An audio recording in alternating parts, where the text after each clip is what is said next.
Great, so we are live now. I'm gonna make you host and you have to make me co-host again.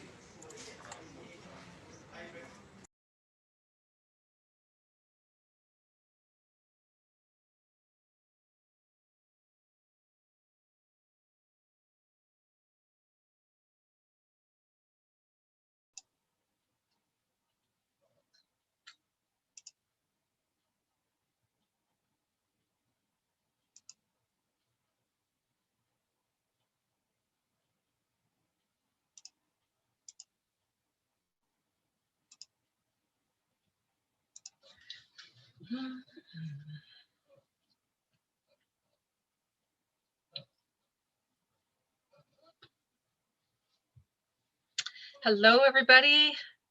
Welcome to class. I'm assuming it's probably the afternoon for most of us. I'm just sitting at 12:30 p.m. where I am. It's good to have everybody. Hi, Marianne. You're back for more torture from me. And same with Gail.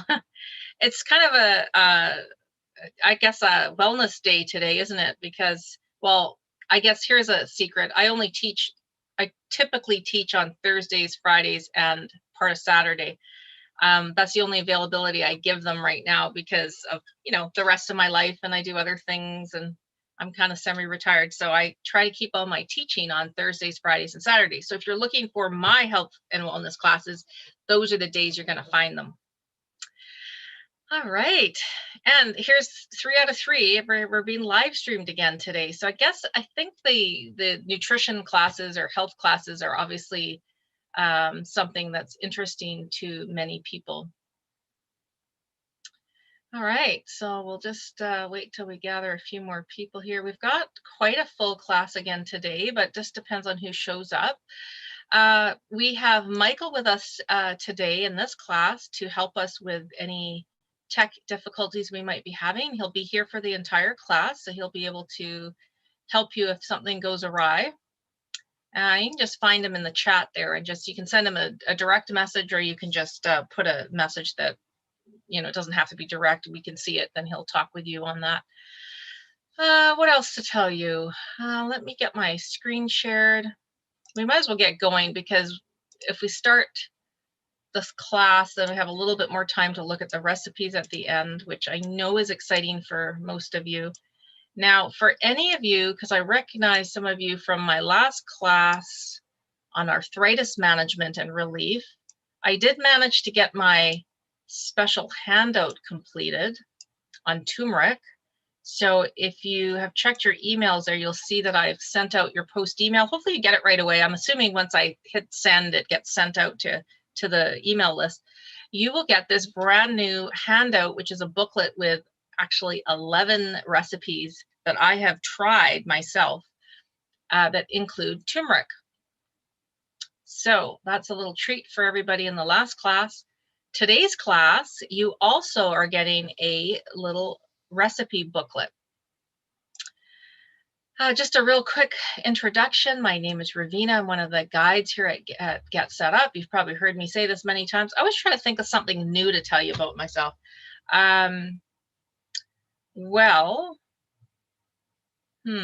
are planning a trip to Japan next year. So end of March 2022, fingers crossed that we can go on our trip. And my biggest excitement of that trip is that we are going to experience a whole new group of foods, like just different food. So I'm the most excited about the foodies, all the food that we're going to try and taste when we're on this trip. So that's what I'm excited the most. And obviously the scenery as well. I am learning a little bit of Japanese right now. It's not very good yet. I can't say anything yet, but when I get better at it, I'll practice a little bit of my Japanese if I have maybe some Japanese students or learners here. But basically, I mean, I love travel, but I've been interested in food and nutrition and lifestyle and anything to do with medical since I was very, very young. So I do have a nursing degree. I do have a functional nutrition diploma. I also have a certification in habit and lifestyle coaching, which is health and life coaching. And also my specialty is in aging at home well, like aging aging well at home, basically. So you don't have to move out as soon as you're maybe not able to do something in your home environment. Why not stay in your home as long as possible? We do learn from each other. So if you can put your camera on, that's great. Michael is verifying that everybody that's here is who they say they are. So we don't have any interruptions from sneaky ones that come in to just disrupt our classes and do silly things and swear and, you know, all that kind of weird stuff. But so far, so good this week. We are live streaming and we are also recording. I hope we are. Michael, maybe just double check we're recording. And Yep, we're recording and live streaming. Good to go. okay, perfect. And so you guys can ask for a copy of this class. As long as you're in the class, you are able to get a recording of the class, whatever class it is you want. You can't like miss something and then ask for the recording. We don't get paid for any promotions that any products or services that we talk about. All right, so today we are going to understand the healing power of food. How is it healing? We're going to look at 7 healing foods that I have chosen myself. These are foods that I love, and these are foods that I feel are pretty much accessible to everybody, no matter where you live, unless you live in a very, very, very remote area that maybe there's a couple of them that you might not be able to get. But I'm hoping that you'll be able to get most of these items. So, and then once we go through just talking about the benefits of these foods and why they are healing, we're going to look at the 7 recipes with the remaining time. And not to worry, you will get a booklet with all the recipes and all the notes and the ingredients and the instructions. So you don't really have to take notes on that. All right. And it's good to see you guys all come into class on time. We are being a bit more strict about people coming in late. You may or may not be allowed into the class if you do come in late. So keep that in mind when you are setting up to come into classes.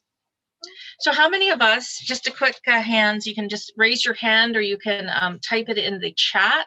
That's a great way of doing it. And then everybody can see your answer.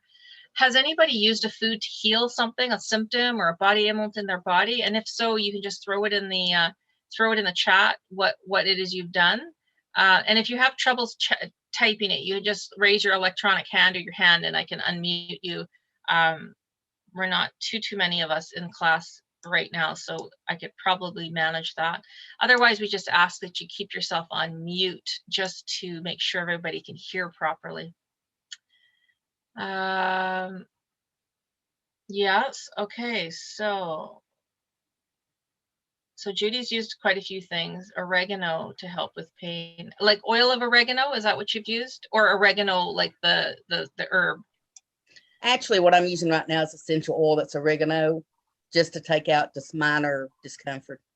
Okay, cool. I had a tooth pulled, and a lady showed me one day, and it was like, oh my gosh, the pain was gone. And yeah. So. Very nice.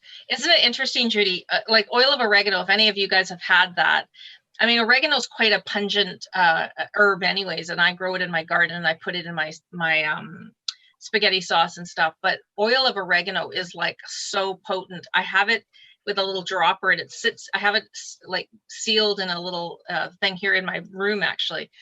And I heard about this, my dentist told me, or heard it somewhere, maybe through nutrition, but a guy who never brushed his teeth, like he brushed his teeth, but he never used toothpaste. He actually got used to it. I know you're cringing a bit, right, Judy? He uses the oil on his tooth. That's all he put on his toothbrush to brush his teeth. First of all, it's so potent. It's like so strong. It would have been really hard to do that, like almost on fire, right? It's like very, very potent. But he would brush his teeth. He never had a cavity ever, because it just kills the bacteria just instantly.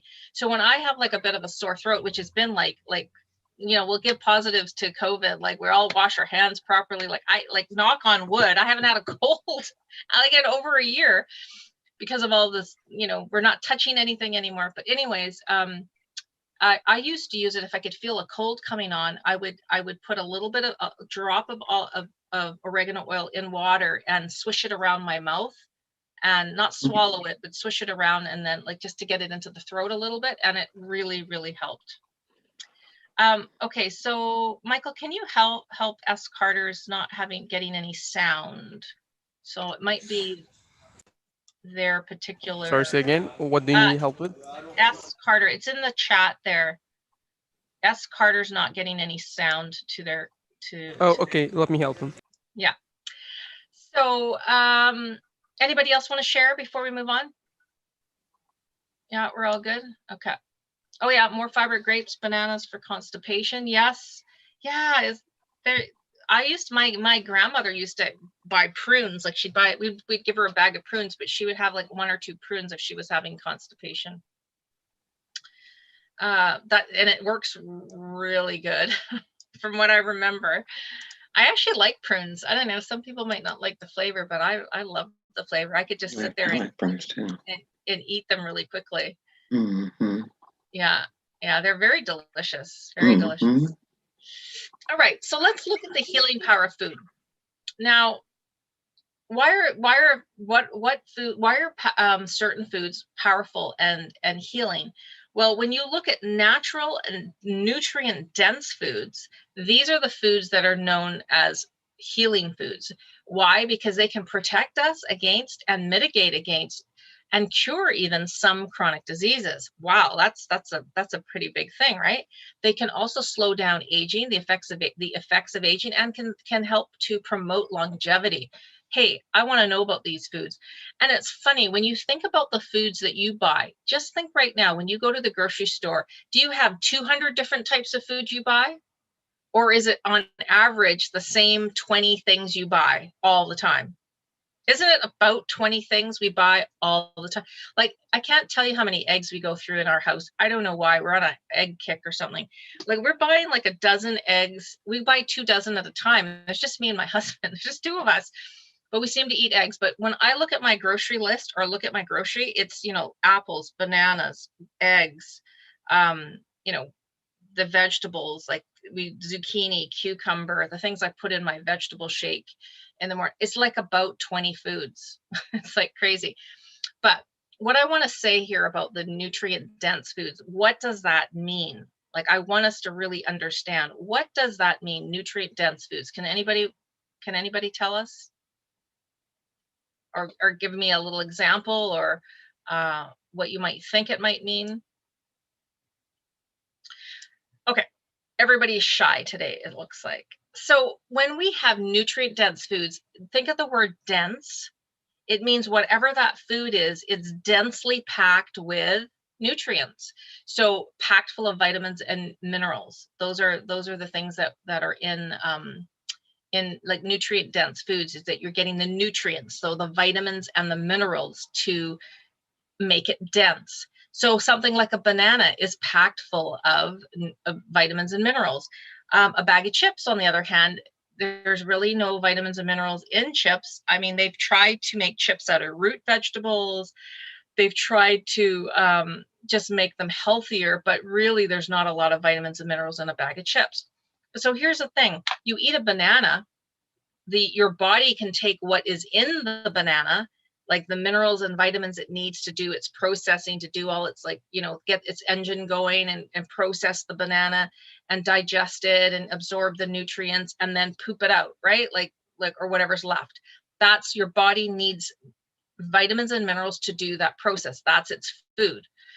If you eat something like chips, you might go, no big deal. There's no vitamins and minerals in it. It's not, this is a cheap, like 100 calories only, no big deal. Well, is it no big deal, or does your body still need to process whatever it goes in through your mouth? So if your body has to process it, and it's like this, your body starts to process and it's going through its stuff, right? And it needs vitamins and minerals to do that. Well, where is it going to take it from? There's nothing in the chips. There's nothing in that it's processing. It's just like going, oh, here she goes again. She's eating chips again for a snack at night. That's me. That's my body telling me, oh, Ravina's eating more chips.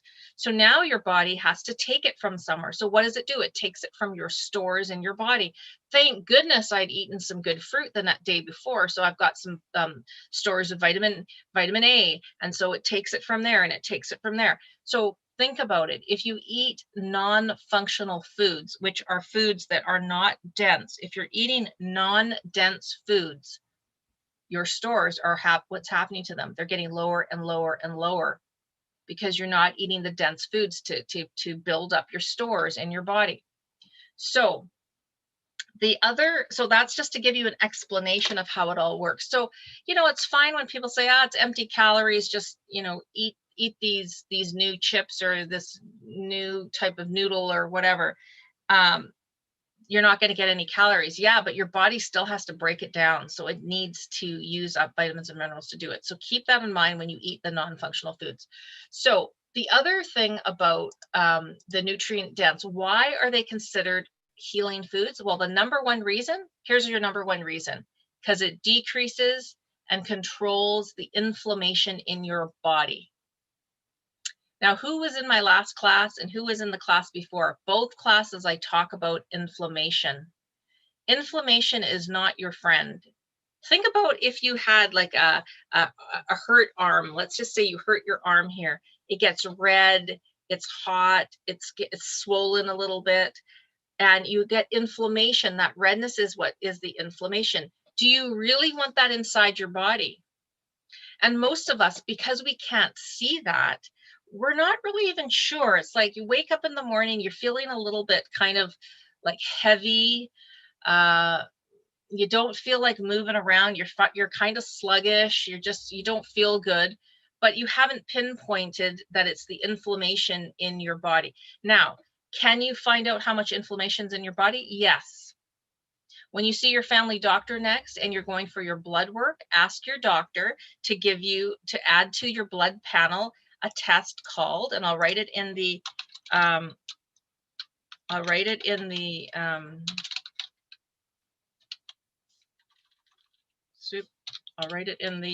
chat. C-reactive protein. That is the name of the blood test. Say to your doctor you would like to have your C-reactive protein tested, and it will tell you how much inflammation you have in your body. Now, if you're fighting like an itis of some sort, like you've got an infection, you've got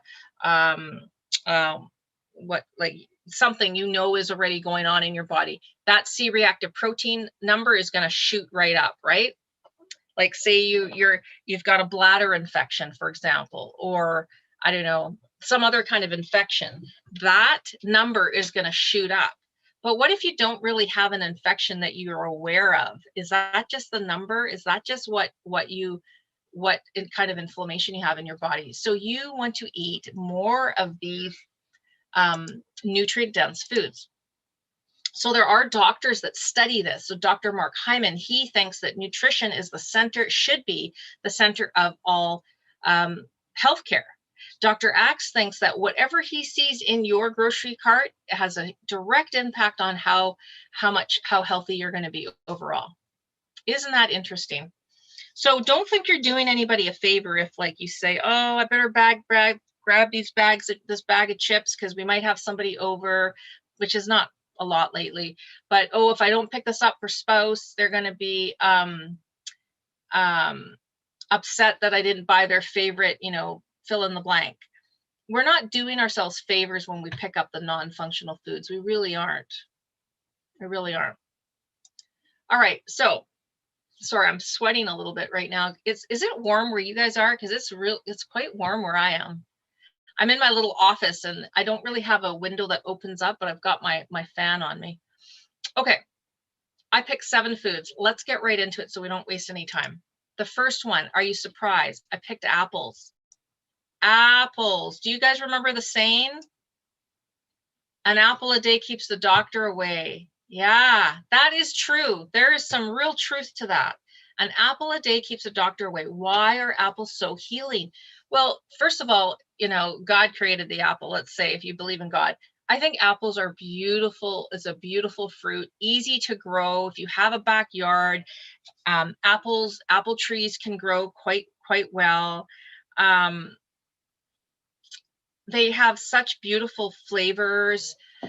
You can get different types of apples. This is one thing that we're so lucky in this country in North America. For the most part, you go into the grocery store, is there not only 1, 2, 3, maybe even 4 types of apples at any one time in your grocery store? Amazing, right? Why are apples so healing? Well, they're full of pectin. You get this amazing soluble fiber. You need that fiber in your body to help cleanse the pipes as it gets processed through your body. It delivers a double dose of heart protection. That's awesome too.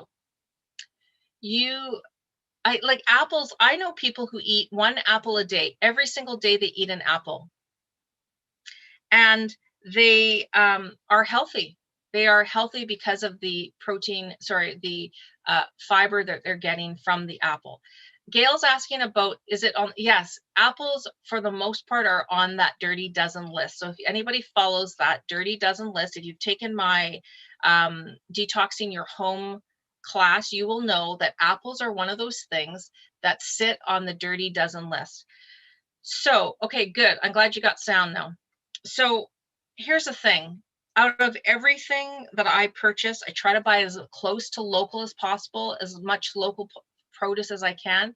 And based on my budget, I try to buy as much organic stuff as I can. The number one thing that I buy organic are apples. Oh, he's so cute. I'm looking at Joe and her beautiful, beautiful cat. Do you know orange cats are my all-time favorite? Is he a boy? Yeah, he's so cute. No, she is a she. Girly girl. Yeah, oh, she's a girl. It's very rare to get a female orange cat, by the way. Sorry for all you that don't like cats. I just saw, I miss having a cat. So very, very nice to see her there. Beautiful. So the reason apples are so healing is you're getting fiber. Do you know how many of us don't eat enough fiber every day? Do you know how much fiber we're supposed to have a day? Around 25 to 30 grams. Most of us are not eating that. Sometimes we have things enriched with fiber, like if we're eating a cereal in the morning, we might get a tiny bit of fiber. But if you're not eating vegetables and fruit on a daily basis, you're not getting enough fiber. Apple, if you just had an apple, you're just giving yourself a good dose of fiber, and the bathroom experience is better. You'll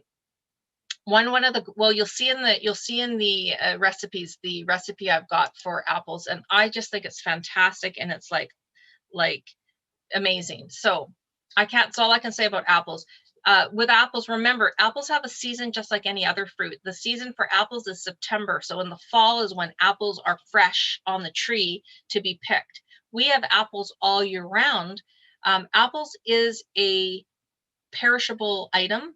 So that means it can go bad, but we have a really good way to keep apples fresh. You know, they keep it in a dark, cold room. There's some gas that they do, you know, so that your apples come out pretty fresh. When an apple is not fresh, it's mealy. The skin gets a little bit wrinkly. So then you know that an apple is old. So if you're in the grocery store and you see apples on sale, just check and make sure they're not well, first of all, they're probably from last year's season, unless it's September, but just double check. Take a look at it. Does it look like you want to eat it? If it doesn't, then don't eat it. Don't buy it. Okay, next food, ginger. I know a lot of you have probably had ginger. You might have forgotten when I asked, what have you used anything to heal yourself? Many of us will have ginger of some sort in tea or in, even candied ginger if their stomach is upset.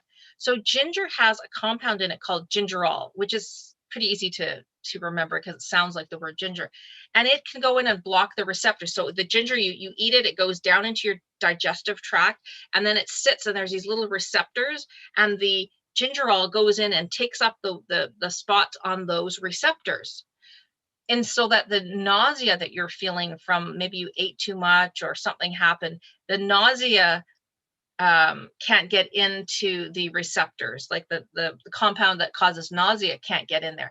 The gingerol has taken that spot.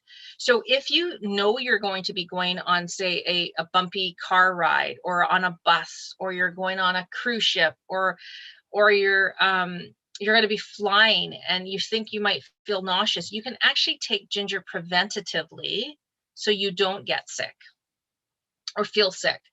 The other thing about ginger is it's been around for thousands of years. Our Asian cultures have been using ginger forever for digestive issues and for nausea relief.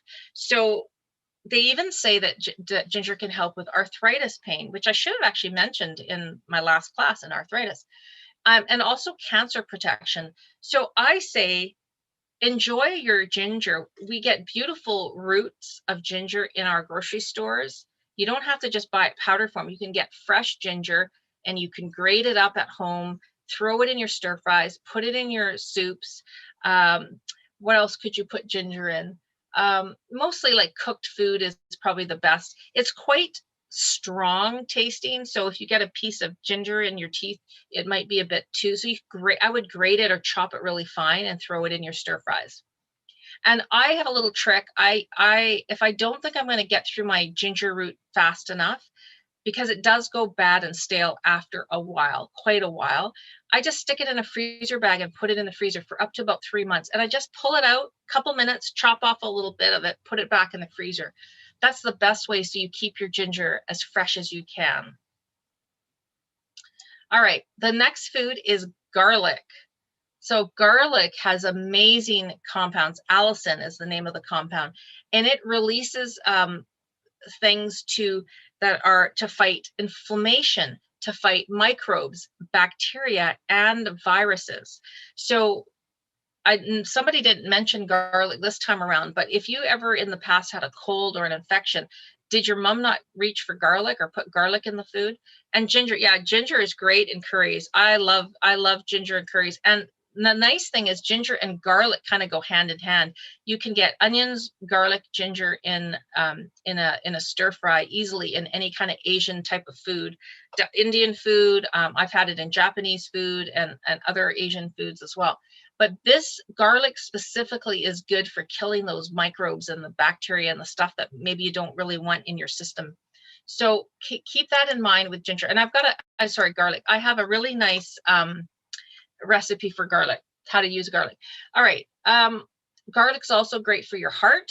It's good for prevention of cancer. It helps to reduce and control your high blood pressure. And again, what I just mentioned, the colds and the infections. The fourth food is blueberries. Here we go. We're on to a second fruit. That's how important fruits are.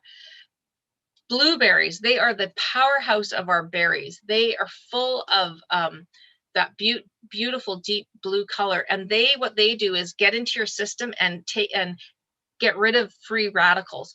What are free radicals? They sound kind of like they're not bad for you. Well, free radicals is like the aftermath of when something oxidizes in your body. So for example, if you use an oil like olive oil and you heat it up too high on the stove and it kind of smokes, now you've oxidized it. It's basically like a toxin in your body. So I would suggest turn off your stove, move that pan away. Do not use that pan. Don't think you're wasting olive oil. Honestly, you're putting a toxin in your body. Let it go, start over. Blueberries go into your system and eat up all those free radicals. So they clean your blood. Basically, they're cleaning your blood. I love blueberries, and blueberries are just as good frozen. You can buy a pack of frozen blueberries and easy to pull out a little handful for your oatmeal in the morning or just to eat like plain. I've got a really, really great recipe for this one as well. They are known to lower your blood pressure, and they do help with heart disease. So consider having blueberries in your house, especially when it's blueberry season, which I think is coming pretty soon. There's 3 seasons of blueberries. Like there's the early blueberries, the mid-season blueberries, and the late blueberries. And we're growing a bush on our balcony that's sort of the middle blueberry. And then blueberries also have a different level of sweetness as well. So some are sweeter than others, but for the most part, a blueberry tastes fantastic no matter what blueberry you're eating. So I wouldn't be too picky about blueberries. And same with apples. I didn't mention with apples. Apples can have different sugar content. All apples are fabulous, but if you like more tart, I would go with the green apple, like the Granny Smith. If you like super sweet, I would go with like the Honeycrisp apple. The Braeburn apple is quite sweet. Gala apples kind of like mid. Test out all the apples and see which ones you like. The 5th food is salmon. I know some of us might not be fish lovers here, especially if you live on your own and you're not really sure how to cook it. And it's like, how do I buy it? I don't know how to buy it. That's me talking in my head. I was really weird about fish. The only salmon I ate was in a can, which is still really good. Canned salmon's great. And if you have a nice little cat, like Joe's got a cat there, My little cat, Jesse, who is a orange cat, as soon as he heard this, just the clink of the can opener, he would come running. He could have been like way far away from me, but as soon as it would just, even taking the can opener out of the cupboard, out of the drawer, he would hear that and he'd come running because he thought, my owner is opening up some form of fish, tuna or salmon. The reason salmon is on this list is because it's packed full of omega-3 fatty acids. We need those. We don't manufacture omega-3 fatty acids in our body. Without omega-3s, we would die. Did you know that? Like that's why they say essential. It is essential to get omega-3s in your food, otherwise you will die. So why else are omega-3s great? Well, they need it. Your body needs it to process many, many things in your body. It is an anti-inflammatory food. Omega-3s brings down the inflammation in your body naturally, which is what you want. You want to have low inflammation in your body. It's great for brain development. Like, your brain loves omega-3s. So eat your salmon is a brain food. Salmon is a brain food. What other fish could we have? Just off topic, but on topic. If you don't like salmon, you could eat sardines. You could eat herring. You could eat mackerel. What if you hate fish? Some of you are not going to admit to me that you don't like fish, but if you don't like fish, what about your flax seeds, your chia seeds, your hemp seeds? Please bring seeds into your life if you don't like fish. And I think you don't like fish because you've eaten fish that's been overcooked. So when you see the recipe that you're going to get with salmon, then you can tell me that you tried it and that you didn't like it. Then I don't know, you're in the anomaly, the little small group, because this recipe is so delicious. Proteins, B12, B6, vitamin D, selenium, all that is packed in salmon. I would say, if you really want me to give you an idea for omega-3s, I would say eat salmon once a week. And if you can't afford it, eat canned salmon once a week. Make salmon patties. Make salmon. Does anybody make a macaroni tuna casserole? I learned how to make that when I was a kid. We reuse the mushroom soup and you use tuna and with pasta. I don't know if anybody's made it. I do it with salmon sometimes. So it's canned salmon. Number 6, guess what? Here we are. We're on to our third fruit. Avocado is a fruit. So 3 fruits out of 7. So that just goes to show you how valuable our fruit is out there. God created fruit to eat. And fruit is one of those things that wants to be eaten. They want you to eat it and then poop out the seeds and grow more fruit trees. Plants, on the other hand, do not want to be eaten. Do you know why plants don't want to be eaten? Well, first of all, they don't want you to eat them. But secondly, like the thing that plants do, they put a protection on them. That's why it's good to soak your beans, soak your lentils before you eat it so that you can get more of the nutrition out of them. That's why we soak our stuff. All right, avocados. If you haven't become a lover of avocados, keep testing it, keep trying it. Eat guacamole if that's the only way you can get it. I actually cut my avocado slice like pieces and I throw it in my hot soup. Oh, it's so good. It's like it's like putting whipped cream on your hot chocolate. Like it's this creamy flavor tasting thing in your mouth when you're eating your soup. So if you're worried about, well, how do I use avocados? Stick it in your soup. Again, it reduces inflammation, lowers cholesterol, the bad cholesterol, and helps to prevent cancer. So, and it's hugely high in fiber. So if you just ate apples and avocados every day, that would probably solve your fiber issue or your bathroom issue if you have constipation. I know it's as simple as this, you guys, like seriously, if you were to add in these 10 to 20 foods that I talk about in every one of my wellness classes, your brain will be happy, your eyes will be happy, your stomach will be happy, your colon will be happy. You would probably change your life just with adding in these 10 to 20, not even 20, not even 20 foods, these 10 foods or 10 spices or whatever things that I've been talking a lot about, and you will increase your your nutrient density in your body tenfold. And we forget, even as a nutritionist, I wasn't eating all that well last year. I was stressed. We were at home a lot. I was baking every day. I was eating glutinous flour every day. I was eating sugar every day. I was eating tons of dairy every day. All those things bloated me up. I gained 20 pounds, COVID-19. I was well over the 19 pounds, going over 20 pounds, all since March 2020 until December 2020, like till January 2021. So just under a year, I gained 20 pounds from baking, I think. Baking, sugar, stress eating, eating chips, all those kinds of things. All right. The last food, turmeric. Does anybody, has anybody here, if you want to put your thumbs up, not know what turmeric is?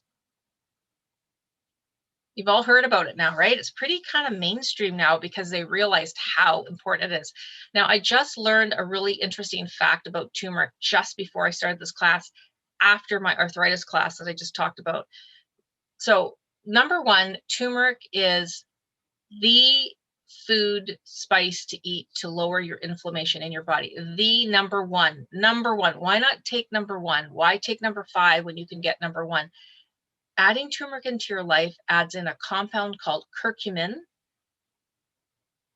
Okay, curcumin, which has nothing to do with cumin, the spice cumin, adds so many benefits to your life that it goes right to the inflammation and reduces the inflammation instantly, almost instantly. There's over 10,000 peer-reviewed studies out there to say that turmeric is your friend. We want to have turmeric. It comes from a root. If you look at the picture, the root kind of almost looks like ginger, sort of, but it's very orange and it's very staining to your hands, and it's very hard to use the root on your, yes, you're right. It makes everything yellow. So you've got to wear gloves when you use it. So what I would suggest is don't do the root, just use the powder. Get a good sourced turmeric powder. Now, I'm going to just mention this right now because it just came up in my studies, and somebody was just teaching me a few things about turmeric. 2 things I want to tell you about turmeric. Number 1, there are some of us that have started taking it as a supplement. I'm all for supplements to use therapeutically for a reason, for a certain period of time, that have really eliminated their knee pain, or what I can't remember, was one lady that was taking it for her knee pain. Make sure the source of your turmeric is a proper source. There's lots of turmeric pills out there. Don't go with the cheapest. Read your labels. What do you want from the turmeric? You want the compound curcumin. If it's just crushed powdered turmeric, because I've seen it, 1,000 milligrams of turmeric, but there's only a small amount of curcumin in it, throw it out. Don't buy it. And if you're going to buy it in supplement form, I want to see that there's black pepper in your supplement. You want to take those 2 things together. Do you know why? Black pepper mixed with the turmeric helps to get what we call the bioavailability, the nutrients out of the turmeric, the compound, to be usable to I want to say 200 times more potency if you add black pepper to your turmeric. I think it's 200 times.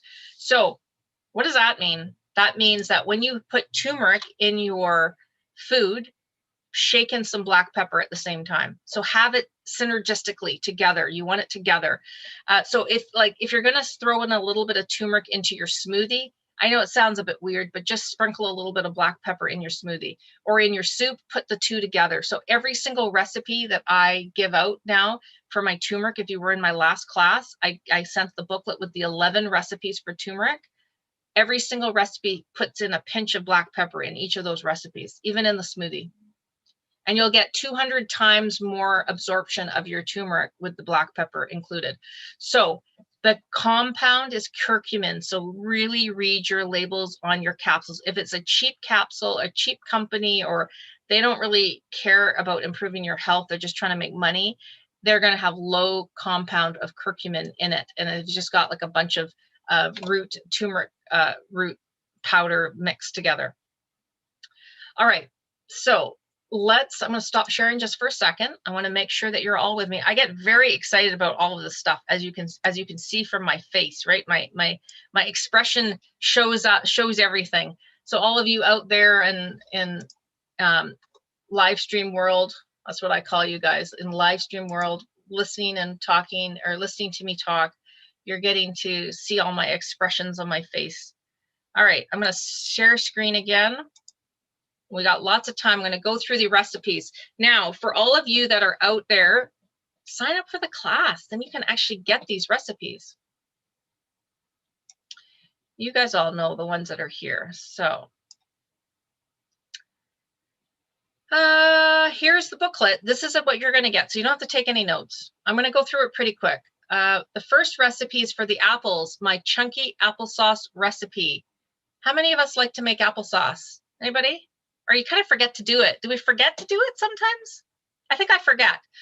Isn't it nice to open the fridge? You're kind of hungry. You can't figure out what to eat. You know, there's no snacks. You're trying to eat less cheese. And isn't it nice when there's a homemade thing of applesauce just sitting in the fridge? And isn't it the most satisfying thing to eat? Because you get the fiber, you get the sweetness, you get the chunkiness. Okay, I love chunky applesauce. My recipe, and I want you to try my recipe. Promise me you'll try my recipe once, and then if you don't like it, you can do whatever you want to do to doctor it up, as my mother would say, doctor up the recipe. But you notice my recipe, there's no sugar added, 0 sugar. I don't want you to put even a teaspoon of sugar in it. Don't put sugar in it. Use your slow cooker or your crock pot, whatever you guys call it, the slow cooker thing that plugs in. It's like in a big casserole thing. I want you to throw your apples in. I know it's a bit small to read, but this is just because this is the actual document you're getting. First of all, I'd like you to try and use more than one type of apple. Don't just use the old apples sitting in your fridge. Mix the apples so you get more of a robust flavor of your applesauce, and you'll get different types of chunkiness too, because some apples reduce down to nothing. Some apples stay harder, like more substance. So mix your apples. Allow your apples to cook slowly, because guess what? What happens is the fructose in the apple slowly comes out. What's the fructose? That's the natural sugars. If you allow this to cook properly, and then you taste your applesauce without putting the sugar in first, like the people that put the salt on their food before they taste it. Don't be one of those people. Taste your applesauce once it's done its 4 or 5 hours of sitting in your crock pot, and tell me if it's not just beautiful and sweet and delicious. I add tons of cinnamon, great for bringing your blood sugar down. If you've taken my course that talks about that. Add a little bit of pinch of nutmeg, a little pinch of allspice if you want. One of the learners told me about that. I only ever used to just put cinnamon. And enjoy your applesauce. You can freeze it. It lasts in your fridge for a good, what do I say in my recipe? I think I say, do I actually even say in the recipe how long? I don't. Okay, I don't say in the recipe, but I would say a good week, maybe a little bit longer, but remember it's a perishable apple. So just freeze it and just pull it out a little container at a time when you want to eat it. Even if you don't like eating an apple, start eating applesauce, because hey, now you know there's no sugar in it. It's just like eating an apple, and get your fiber every day. You know, even as a snack later on in the night, like I'm not eating dairy products right now, but even I used to mix my applesauce with cottage cheese. Did anybody ever do that? It's so delicious. Oh my gosh, it's so delicious. And it's protein and it fills you up. Lovely. All right, the next recipe is pretty self-explanatory. It's a ginger tea. And the reason I made it as a tea is that when you're feeling stuffed after eating a huge dinner, a nice little sip of ginger tea will help your digestion to continue and to improve. So this recipe, I add lemon, I add a little lemon and a little bit of honey to taste. So you'll get all these recipes, so not to worry. The creamy garlic mashed potatoes. This is a favorite recipe of mine. I only make it not often because I don't eat a lot of potatoes, but I love those yellow gold potatoes. You can make this with any potato, but also I add in a 1/3 cup of cream to cream up the mashed potatoes, but you can also add your plain Greek yogurt, or you can add sour cream, or you can add a non-dairy creamer of some sort, like if you're vegan. Now, I'll just quickly go through the recipe to the end here. I talk about how to roast your garlic. Most people don't know how to do this. It's actually very, very simple to roast your whole bulb of garlic. And now when it's roasted like that, you can take your fork and you can eat a whole piece of garlic, and it tastes so great, and it doesn't burn or feel weird. This is how you're going to roast your garlic to smash into your mashed potatoes. Very, very delicious. All right. I mean, and there might be recipes you don't like of mine. You know, that's okay. We're all different, right? Blueberries, we often eat our blueberries when they are fresh, right? Or we eat fresh blueberries. But this recipe is a vinaigrette. Just think when the borders open up, or your area opens up, and you can finally have your girlfriend over for lunch. Wouldn't that be nice? You can make a fresh dressing. This is one of the things where I save money now. I do not buy pre-made salad dressings anymore. It's full of preservatives, full of other stuff, full of sugars. I do not do it anymore. So now what I do is I make my own very easily. You just need a little bit of balsamic, a little bit of an oil. This recipe, you take a cup of blueberries. That's what it turns out to look like this bowl up here. You can put a little bit of honey, depending on how much sweetness you want, salt and pepper. Make sure you add your oil. Don't just say, oh, I'm trying to be healthy and not. If you don't put your oil in, it will not mix, what they call emulsify. You need that little bit of oil in there to emulsify it. This is a beautiful vinaigrette that you can put on fish. You can put it on chicken. I haven't tried it with like shrimp. Maybe it would go nicely with shrimp. And I put it in my salads. So very, very nice recipe. And it will last at least a good week in the fridge. And if you make too much, just put it in a little mason jar, seal it, stick it in your fridge for, when you are going to have somebody over for lunch. This recipe is the maple soy glazed salmon. For any person who doesn't like fish, or for a younger person who's just you're trying to get them to eat fish, like say a grandchild, make it this way. They'll eat it. They'll eat it. I mean, it's got maple syrup, orange juice, soy sauce, crushed garlic. It is so flavorful. They'll forget they're eating salmon. It's a great recipe, this one, especially for those those people that are just starting to learn how to eat fish. I suppose you could use this marinade on other kind of fish too. I haven't tried it on anything else, but this is a great recipe. You're gonna get you the email pretty much as soon as the class ends. So don't worry, you'll get the recipes if you want to say make it. Well, might be a bit late Eastern time, but you can get it if you want to make it for dinner. The second to last recipe is guacamole. That's how you can use up some of your avocados. I love this recipe. This is straight from Guadalajara, Mexico. So I was there years and years ago, and I learned how to make this guacamole from somebody in Mexico. This is how they made it. They used red onion. They added lots of squeezes of lime, fresh lime in there, jalapeno. You decide how much you want. And they even put Roma tomatoes in there. It's a chunky guacamole. It's absolutely delicious. You're getting all your fiber. Yes, you're going to eat it with chips. Let's face it. We eat guacamole with chips, don't we? But you can make it as a condiment with your vegetables when you're going to eat your dinner, if you're trying to get some fiber into your body. What can I say about this recipe? I love it because I love eating fresh. I love avocados. All right, the last recipe is my mother's recipe. So my mom's name is Sarita. She passed away a number of years ago now from cancer. Very, very sad. I miss her every day. Like, nobody wants to lose their mom, right? Like, when it happens, it's just devastating. It doesn't matter how old you are, you lose your mom, it's devastating. When I was growing up, my mom was a fantastic cook, by the way. I'm trying not to get teary-eyed now. So I always do when I talk about her. But First of all, she would be just so excited that I'm sharing her recipe with all of you. It is an Indian recipe. It's the very first Indian recipe my mom taught me as a child. So when I was a younger girl, when I was just starting to learn how to cook, this is a delicious recipe. It is not too spicy. It's not like, if you're somebody who's not used to this kind of food, try this recipe. It's quite mild. In all aspects, it's quite mild. I'm putting 2 teaspoons of turmeric in this. It's basically like a pea soup for anybody who's not familiar with a dal. Now, the way that I teach you how to make it, this preparation is the key to make this delicious. Don't make it like somehow somebody else teaches you to make it. Make it this way. This is the way to get that, what we call you want to chonko it. And it's sort of the magic. It's a Hindi word, chonko, chonk, if anybody out there is listening, to like give it the zip that it needs. And you have to cook. I use coconut oil. If you're not into eating dairy, you can use ghee.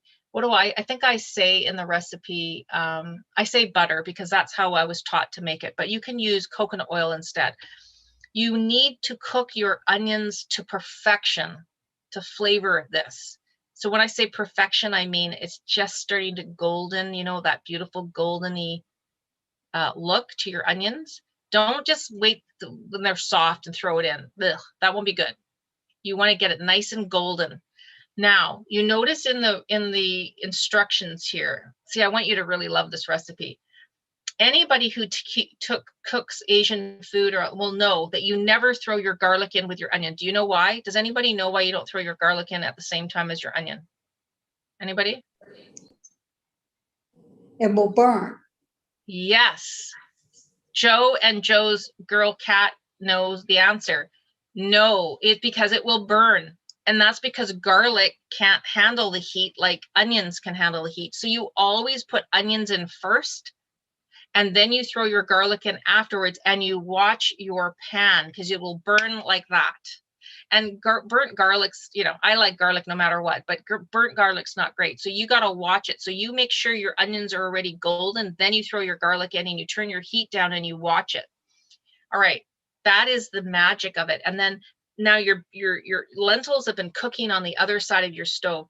And when it's ready, that's when you do this chonko separate thing. And then you add that into the pot. You give it a little twirl and you put the lid on it and you let it sit and meld together. And believe me, you will love this. You can eat it with bread. You can eat it with Indian bread, which is like chapatis, rotis, naan bread. Those are all 3 different types of bread, Indian bread. You can use it with tortillas. You can eat it with rice, and you can freeze it really, really well. So those are the recipes. Super excited to share that with you all. You see, I get very excited about that recipe. And actually right now I'm soaking my dal. I'm soaking my lentils. I mix the yellow split pea with the orange. They call it red lentils, I think, but it's orange, right? They're tiny and they're orange. I mix the 2 together to get the best blend for this dal. And I have it soaking right now because I'm going to make it later on tonight. That's a lot of talking. How is everybody doing? What kinds of things can I answer for you? Or what kinds of things are you thinking about now? Have I made you all hungry? Yeah, I'm a bit hungry too. What kinds of questions do you have? Which recipe are you going to try first? How about that? What do you think? Do we have any cooks in the house here? Applesauce. Yes, you forget about applesauce, don't we? I forget about it. I love having applesauce in my fridge. What else are you going to make? Anybody else going to try something? The salmon. Yes. Yeah, salmon's like that recipe. One learner got back to me and said, yeah, my husband loved it. Yeah. What else? Anybody else? What do you think you're going to try? I really just hope that you get these foods into your diet. And like, if you don't like salmon, try something else to get that omega-3 into your life. Turmeric, if you're a bit nervous to make a dal recipe, then try and get your turmeric into something else. You can just put a sprinkle into your smoothie if you're, or into your soup. It's not a great flavor. Let me just say, turmeric is kind of, it's sort of got a dull kind of, not quite bitter, but just sort of a blah flavor. It's not really the flavor of turmeric that's just, it's not like cinnamon that gives you that punch of beautiful flavor. It's just kind of dull, but boy, does it pack a punch when it comes to healing your body. So for any of you that have any kind of like arthritis or like inflammation in your body, turmeric is just, it's like pretty powerful. All right, how else are we doing? I'm gonna just, let me switch my screen. Oh, I'm sweating today. It's very hot in my office. All right, let me just do my last little share screens here so that you guys can see. So we basically, now we have a better understanding of what healing foods are and why they are healing, right? Reducing inflammation. We've talked about seven specific foods and some recipes to go with it. Please check the schedule as often as you can, because you'll be surprised at how many new classes are coming. Think of it, there's about 30 of us guides, and we are constantly creating for you. And it's based on your feedback that you give us. So don't be shy to give us feedback. I will send out the post email. You will get the booklet with the recipes. There is this little form that says feedback, and you can click. See, with the stars, you can change the stars from 1 to 5. I think we start at 4, hoping that you'll give us at least a 4, but it's up to you, whatever star you want. And then you have a place to write your comments. So put your comments in. We want to hear from you. You can invite friends now to classes. This is why it's nice when you have your camera on. You can meet people. You can direct message somebody and say, hey, May, I've seen you in class before. Where are you located? Oh my gosh, you're my neighbor, you know, like whatever. Like, this is your community, so use it how you want.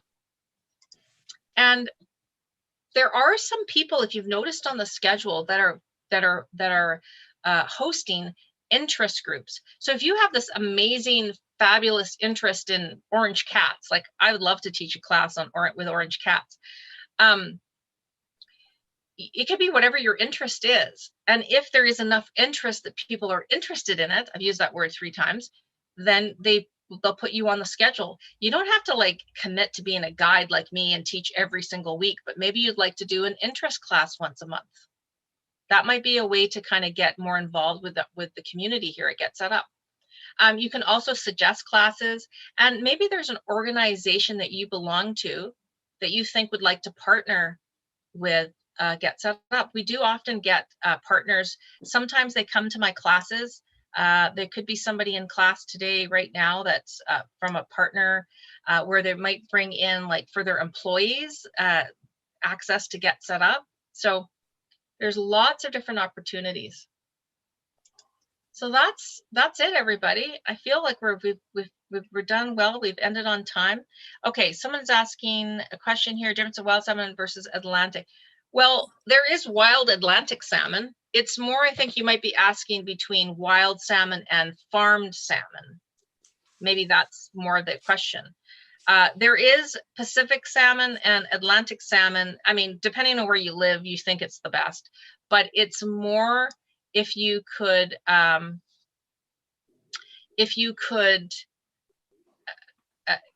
get the wild salmon, buy the wild salmon. I actually don't buy farmed salmon, period. Like, I don't eat it. I'd rather not eat any salmon than farm salmon because of the differences. Think about farm salmon. It's like a little farm. They feed the fish whatever they want to feed it. You know, they might feed it grains. Like, the fish aren't eating what they eat in the wild. I don't want to eat a fish that's eating men deciding what to eat, the fish to eat. So, and then I've known of other learners in here whose you know, partners have worked on farmed, and they won't eat it either. So it's just not the same. It's quite different, to answer your question. Somebody wanted to know about, where did that question go? Do you have a second class? So Carol, where is Carol? Is Carol still here? Carol. There's Carol. Like a second class to this class? Is that what you're asking? Or do you mean like more wellness classes? You're still on mute there. It's hard to sometimes find that mute button. Oops, I think she might have, there you are. Can you figure out Or just type it. Oh, there you go. Okay. Yeah. Is there another class after this class? Oh, for today, no. This is my last class for today, but tomorrow I am teaching. I might as well flog my own classes, right? Tomorrow I'm teaching optimal brain health at 8 a.m. Pacific time, and 9:30 is on heart health. So loving your heart is at 9:30, and 11:30 I'm doing. I got a big lineup. No, sorry. Tomorrow's the 4th. I've got optimal brain at 8 o'clock and heart health at 9:30. I've got 2 classes tomorrow. Saturday I've got detoxing your home and eye health. So I still have 4 classes I'm teaching this week. Yeah. Okay. So feel free to sign up for those. Pat's saying she adds turmeric to her butternut squash soup. Oh my gosh, that sounds amazing. Raspberries are also wonderful fresh in salads. Yeah, I love putting berries in my salads. One of my favorites. Yes. Oh, isn't that nice with the applesauce? Applesauce reminds me of childhood because we had one of those apple trees with the green apples. It wasn't a Granny Smith, but it was a tart green apple. That's why I like tart, because I grew up eating tart apples, and I could almost reach my apple tree from my bedroom window. But my mom used to make applesauce, and there was those tiny little margarine containers. Do you guys remember when we used to eat margarine, which we all know is not good for us? Those little teeny tiny little margarine containers. My mom would fill applesauce in these little containers, and our freezer was full of applesauce. Like she made it every year. Oh boy, it just reminds me of my mom and growing up, and it's just like a childhood treat, right? It's not, you're not eating a chocolate bar, but you're getting some sweetness, and so we kind of crave it a little bit. So I hope you all make some applesauce over the weekend. That would be awesome. All right, I'm going to say goodbye. We're at time now. So good luck with the rest of your day. Enjoy your day, and I'll see you hopefully tomorrow or on Saturday. Thank you. You are welcome. Thank you so much. You're welcome. I hope I've given you some great ideas. Take care, everybody. Thank you.